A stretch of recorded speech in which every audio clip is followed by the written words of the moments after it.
یہ بات کرنا کہ جو صوبائی خود مختاری آئین کے تحت صوبوں کو دے دی گئی ہے اس کا کسی طریقے سے رول بیک کیا جائے اور اس کو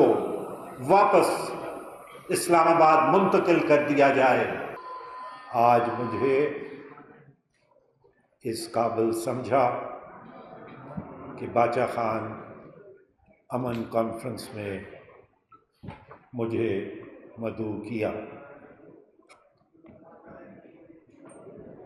جہاں تک امن کانفرنس کا تعلق ہے تو میں یہ سمجھتا ہوں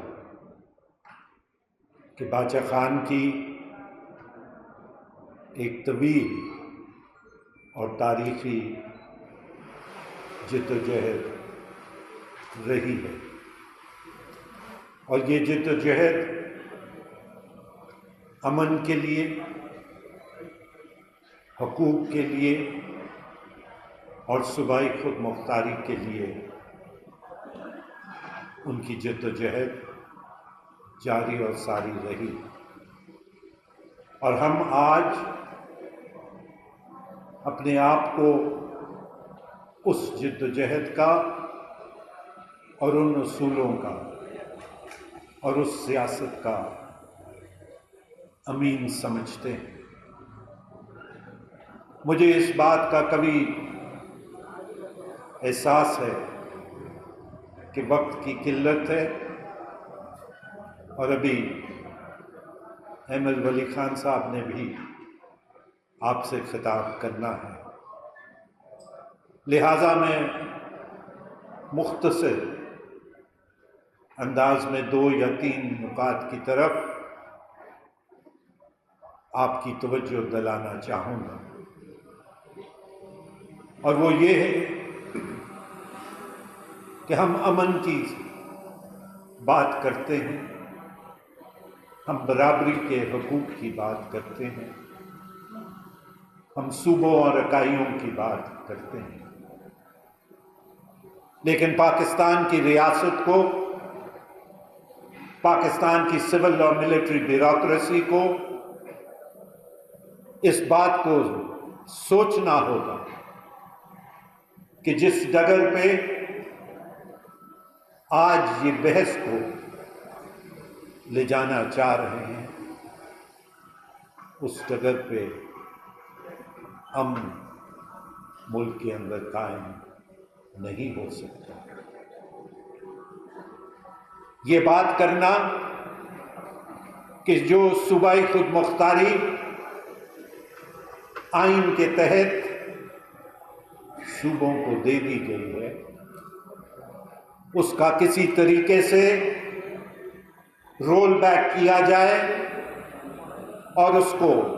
واپس اسلام آباد منتقل کر دیا جائے، یہ ممکن نہیں ہے، اور اگر اس پہ عمل کرنے کی کوشش کی تو ہمیں اس بات کو سوچ لینا چاہیے کہ ملک کے اندر اس وقت جو فالٹ لائنز موجود ہیں اس میں رول بیک 18ویں ترمیم کا یا دی گئی صوبائی خود مختاری کا گہرے بادل وفاق کے اوپر لے کے آئے گا۔ یہ بھی ایک مسلمہ حقیقت ہے کہ پاکستان ایک وفاق ہے اور اس وفاق کی 4 اکائیاں ہیں۔ آج پھر جو ریاست کی پرانی روش اور باتیں رہی ان کو ایک بار پھر ہوا دینے کی کوشش کی جا رہی ہے۔ کوئی منسٹر 16 صوبوں کی بات کرتا ہے، کوئی منسٹر 12 صوبوں کی بات کرتا ہے، تو ہم یہ بات باور کروا دینا چاہتے ہیں کہ پاکستان کے اندر جو اکائیاں موجود ہیں وہی نیچرل اکائیاں ہیں اور اس کے علاوہ اور کچھ نہیں ہو سکے گا، اور آپ اس بات کو بھول رہے ہیں کہ صوبے کی حدود کو چینج کرنا، اور آج کل ایک نیا شوشہ شروع کیا گیا کہ کراچی کو وفاق کے تحت دے دیا جائے۔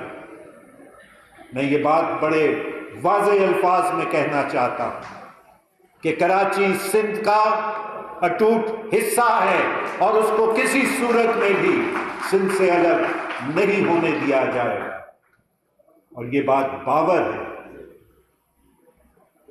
کہ صوبے کی حدود کو بدلنے کے لیے آئینی ترمیم آرٹیکل 239 کی ضرورت ہے، اور اس میں شق 4 آرٹیکل 239 کی یہ بات کہتی ہے کہ وہ جو صوبے کی حدود کو بل پاس کرتا ہے اس کو 2/3 کی اکثریت صوبے کی اسمبلی کی بھی ضرورت ہوتی ہے۔ تو یہ باتیں کرنے سے پہلے اور وفاق کو مزید کمزور کرنے سے پہلے یہ سوچا جائے کہ یہ وقت ہے جب کہ تمام تر سیاسی قوتوں کو اور ملک کے اندر رہنے والی مختلف وحدتوں کو اس بات کی ضرورت ہے کہ وہ اکٹھے ہو کے اپنی جد و جہد کو آگے بڑھائیں۔ میں ایک بار پھر شاہی سید صاحب کا، ANP کا نہایت شکر گزار ہوں کہ انہوں نے مجھے یہاں کی دعوت دی۔ شکریہ۔